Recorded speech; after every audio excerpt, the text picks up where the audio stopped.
of Ryan Care is Congressman Michael Burgess. He's the chairman of the subcommittee on health and helped craft the bill in its current form.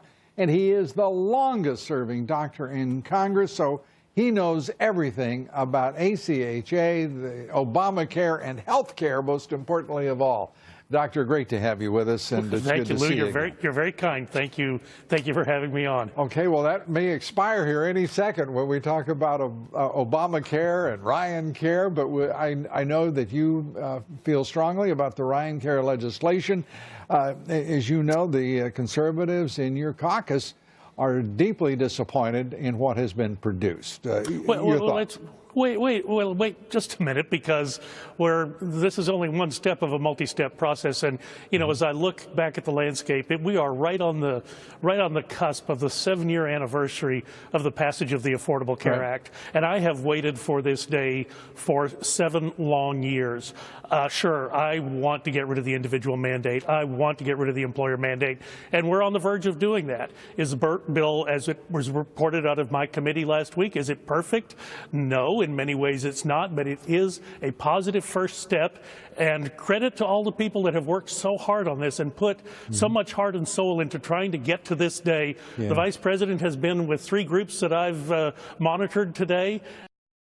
And with every group, whether it be moderates or conservatives or just the conference in general, he's thanked us for having the steadfast courage to be against this thing right from the get-go. He is without question gracious, and he is also a man of immense patience, I think, and is also trying to put together a deal to his credit.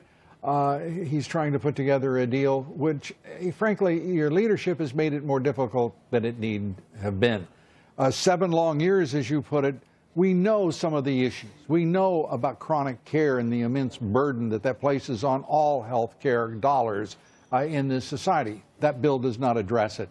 Wait, I actually disagree. Let me finish, if I may, Doctor. We know also that premiums should go down because the President of the United States said that in his campaign for the office. Correct. And the premiums go higher, according to the Congressional Budget Office, in the first 2 years before going into decline. Not necessarily at either the rate or the depth that we would like them to. And it does not expand health care itself. Indeed, whether you look at the Medicaid expansion, or whether you look at the actual coverage and the choices made, not on the part of younger people primarily, to take the coverage, we're talking about somewhere between 7, 14, and 24 million people who will be without coverage. Is that a fair statement? Well, you're, of course, quoting, I don't know whether you like it, extensively from the Congressional Budget Office report. Silly me. You're the guys are the ones, who sent the legislation over there. I will say this about the Congressional Budget Office. I am less impressed about their ability to predict human behavior. You know, they were wrong on the number of sign-ups for the Affordable Care Act. They were wrong about Part D on Medicare. I'm not sure if they are wrong on this projection or not. I guess we will find out. As far as the delay in the reduction of the premiums, I mean, it does time because of the way the actuarial content of insurance policies is put together. Impossible to affect anything right now for this year because the contracts are already out. It's very difficult to affect anything for next year because that data has in fact already been collected. I commiserate, Doctor, I really do. Except for the fact that in that 7 long years, we have had sufficient advance notice of what we would have to contend with and to come up with, to conjure plausible, effective, and pragmatic solutions to each one of those elements that are disappointing and frustrating to us all. What now is the matter with the process is the refusal to accept amendments within the House. Both your committee, Ways and Means, Energy and Commerce, both did not accept amendments.